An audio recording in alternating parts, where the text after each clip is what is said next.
I just wanted you to give an example of where, so you had, I was just ahead of you when you gave the example of how you did advocate. I just wanted to Yes. a clear example of Right. how you felt sometimes. Right.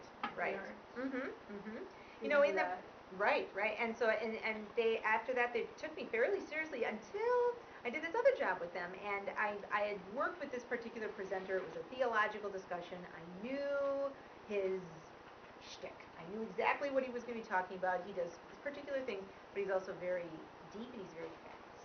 And so he was going to promote his new book. And I asked the church, would I, if you're obviously going to have a stack of these books that you're ordering for everybody else, I would like a copy just to look at. And they told me no. And so then I kind of said, you guys, you know me. You know that I'm not going to take this lightly. If he's going to be talking specifically about this book, I would like to have access. You're going to have it back. I'll keep it just as crisp and neat and as new as it looks, right? You're going to be able to give this to somebody else. I think you know me well enough that I take my work seriously. And I would like a copy of this book. And then, oh, of course, yes, of course. And then I got the book. Then I gave it back. And it was just fine. But see, if I don't ask for it, and if I don't insist on it, and if I don't tell them the consequences of it, they're going to blow me off for the small things too. So it is important that you still advocate when you're working with kids. Is that? Yeah. Okay, awesome. Do you feel that, like, I mean, I know you've been doing this for a long time, so maybe not so much now, but do you think when you started advocating for yourself, did you find that the hardest thing about it was not to speak up, but how you said it, and you learned different ways to, like, word things, the soft skills, I talk about that in the soft skills slide, so go ahead and hold that because there's a lot of good information about when you're in an unprofessional setting and you are the only professional there, what are ways that you can get the things that you need to. Excellent question. Sorry. Yep, no problem. So, if religious interpreting concerns you, a lot of the things that we can do to better equip ourselves for the setting are things that you don't just apply to religious interpreting, you can apply to all different kinds of settings. You just get more of a practice to interpret them, or to practice them in there. Of course, music, anytime you're doing music, there's a difference between performance and interpretation. There are some situations where performance is key. That it's all about how spirited you are and how animated you are, and there are some times that it's not. Sue Gudenkoff, who is my colleague and partner in crime. Do you know guys Sue Gudenkoff out in Madison? She's a fabulous, amazing interpreter. She is Catholic, and she does a lot of work in the Catholic Archdiocese in the Madison area, and she's got a whole lot of amazing credentials and letters after her name. And I just think the world of her, because I mean, she's just an amazing professional and individual, and she's just fabulous. We do this presentation together. She was unavailable today.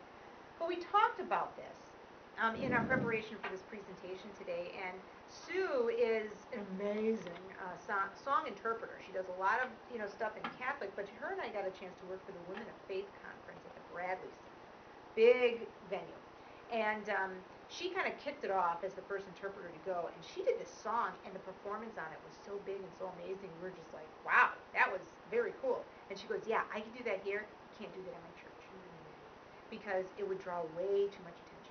Right? When you're in a bigger venue like that, you can take more liberties with things like performance because it's expected of you because they're performing. Everything's big on the stage. We try to make it as big as it is on the stage. However, when you're talking about an intimate setting or smaller like a church, it looks like you're handling. So you do have to find that balance between when is there that performance aspect that I have to meet the register and the affect of this setting, and then when do I need to kind of tone it down? The signs are the same, but when do I bring it big and when do I bring it little? So lots of good resources for that. As far as scripture is concerned, if you really have a hard time understanding scripture, it just takes time. Just like anything else. I do this meeting at a particular institution on a monthly basis, and when I first went in there was all kinds of jargon and acronyms and things like that. I've been in that job for 7 years, and I'm still learning. I'm still learning what they do, how they're set up, and so it is a learning process. Definitely. The great thing is that you get all the prep that you need, and I'm going to show you some really awesome resources to help bring more understanding to what you're signing, and some great examples of how deaf people do it, because my theme in religious interpreting is really deaf people do it best, almost all the time. And so when you talk about these people that are putting stuff up on blogs and YouTube and things like that, there's just so much to glean. So we'll share those resources in a little bit. Frozen text. Who loves to interpret frozen text? This girl, you know why? Because it is just so amazing, right? You can put kids like I'm not getting to this potato man. No. All right, so this is what my big thing is. Thawing out frozen text. Thawing out frozen text has got to be the biggest challenge that I've ever had to do, and to keep up with the timing and the speed so that the deaf people that are sitting there have the same experience that everybody else does. Sometimes it's not about the same interpretation all the time. It's having the same experience. And when they have the same experience as everybody else and everybody starts and ends at the same time, it doesn't always happen. And sometimes you have to have a lag, how they're responding and how everybody else is responding. But, by and large, you're just trying to give them the same experience. And if you can do that through the tools I'm going to show you today, it's going to be good. So making it deaf-friendly, we're going to show some examples from the National Catholic Office for the Deaf, the new translated liturgy and the performance is done by somebody that you know very well. You know about this one? Miss Marika! That's right. I mean, who better to model that? If I could sign like her when I grow up, or even halfway as good when I grow up, right, I would be just happy. So anyways, frozen text, we're going to give an example of frozen text in a little bit. Religious signs, you know what, don't sweat over those. I am kind of a big advocate for don't try to find a sign for everything, because what it does is once you think you have a sign for something, all of a sudden you use it for all of your context, for every context it appears in, and it really cripples you in a way as an interpreter. The better thing to do is to interpret what it is in that context, and a deaf person says, she doesn't know what that sign is. Well, maybe I do, maybe I have exposure, but that's not what it means in that context.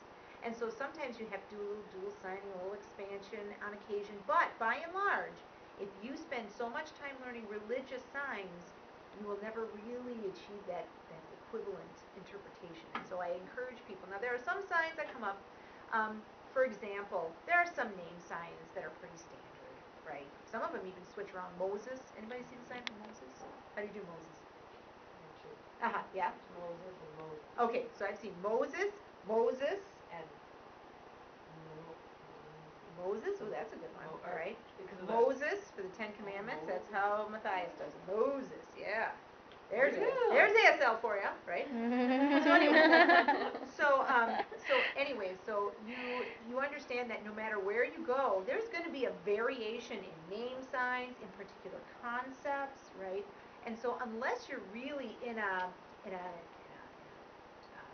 scholarly setting, right, I would not sweat over those kinds of signs. I really wouldn't, and I don't think they really help you at all. Sometimes people come up with sign names that are really clever, like Elijah, right? Elijah. Jeremiah, because he cried a lot, right? So anyway, and sometimes I think to yourself, okay, did you deaf people come up with that, or did some interpreter, infect you with that sign that you can't get rid of it, right? So I feel bad because a lot of those signs are from interpreters who just didn't know any better, and then all of a sudden deaf people go, okay, and then they just start signing, and then they tell other interpreters to sign it is just like cancer. So what I try to say is, don't try not to come up with too many name signs for everything. There are some staples in there. There's Abraham. Sometimes they do Abraham, but I've seen Abraham like this. He stopped from killing his son. Angel came in and stopped him from the knife to sacrifice his son. Right? Abraham. There's, of course, Moses. I'm sure they'll have a sign that they like for Moses. Jesus. That's a big one. You probably don't want to mess with that one. God. Don't mess with that one. Right? Mary. Sometimes you'll see Mary with an M. Right? Virgin. Okay, so we're really moving towards a lot of less of the initialization unless it really makes sense. But anyways, my encouragement to you is even if it comes up a lot, don't create a sign name for it. Lexicalize it. Really, it's just as easy to lexicalize something these days as it is to create a new sign name that you have to now keep in this repertoire, and then you're making them sign it. Anyways, so I would encourage the lexicalization of Elijah. Jeremiah. You spell it nice and slow first. Remember our finger spelling rules, right? Nice and slow first, and then lexicalize, right? That's the best way to do that. It's less stress for you, less stress for them. And if they really want you to sign a sign name for it, they'll give it to you and then just use it, right? don't use it anywhere else, but use it with them. That's okay. And then you're going to go to someplace else and they'll give you something different. Use it with them. You don't have to keep track of it because you're just going to go there, you'll spell it, they'll tell you, and you just keep moving on. You know, that's my approach to sign names because there's a lot of sign names. Religious signs, speed. Boy, those guys can talk fast, especially in the liturgy. Very, very difficult sometimes. Sometimes it is just whipping by fast. But those things come up, they're the same themes over and over, and the more exposure that you get to those, right, the more those concepts come to you a little quicker. In the beginning, they're going to seem like very overwhelming. I don't know what these words are. I've never seen these words before. But the more exposure that you get to it, the more time you prep, the more time you watch deaf people do it, and all of a sudden, they're right there for you. You know, and all of a sudden you end at the same time they do because you know what they're going to say because it's the same thing. It's just awesome. I love when I end at the same time. Anyways, but that's not always possible.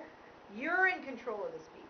There are sometimes, and there's one I have an issue with, is the Nicene Creed. It's a very long profession of faith. We're learning the translated prayer on this, and it's a very complicated translation. Very complicated, right? So we're all still, out of all the prayers, that one is my nemesis. So one time we were in the sacristy, we're in the back, this little room where they all do this preparing and everything, and all of a sudden the director of liturgy, the priest is standing there, the deacon's standing there, 2 interpreters are standing there, and all of a sudden go, oh, by the way, we're not doing the creed today. Yes! And I'm like, oh, sorry. You know, they're like, oh, well, you gotta understand, it's a hard prayer to sign.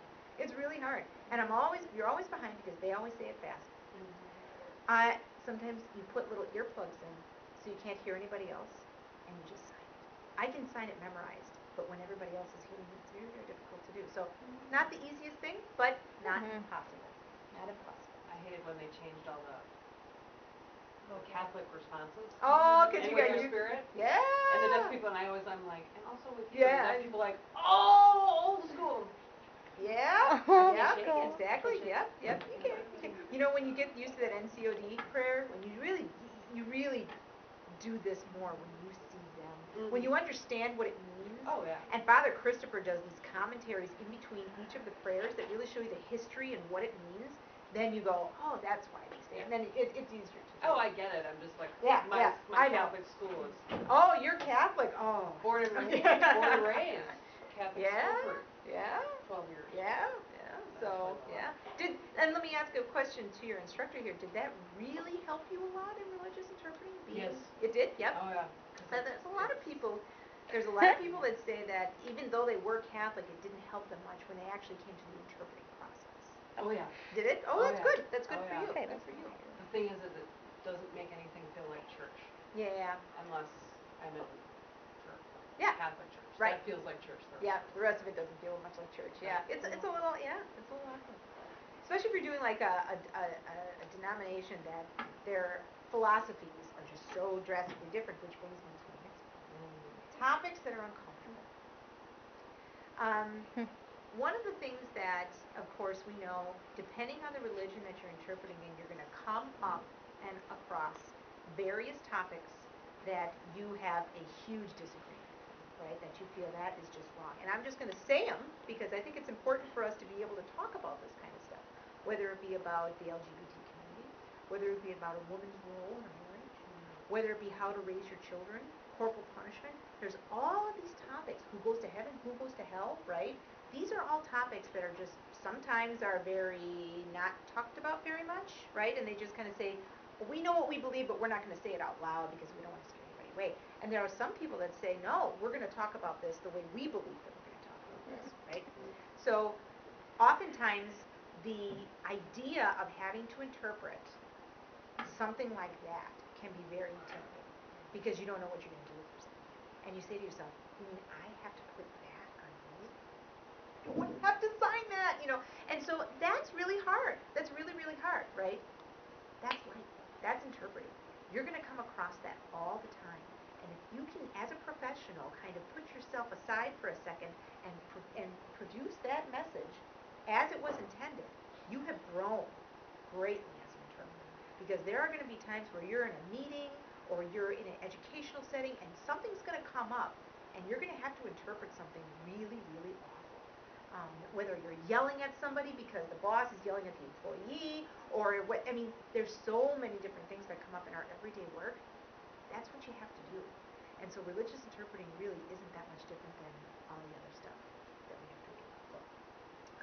All I would have to say is just turn yourself off, turn the message on, and get through it. And then debrief with a mentor. Debrief, with somebody that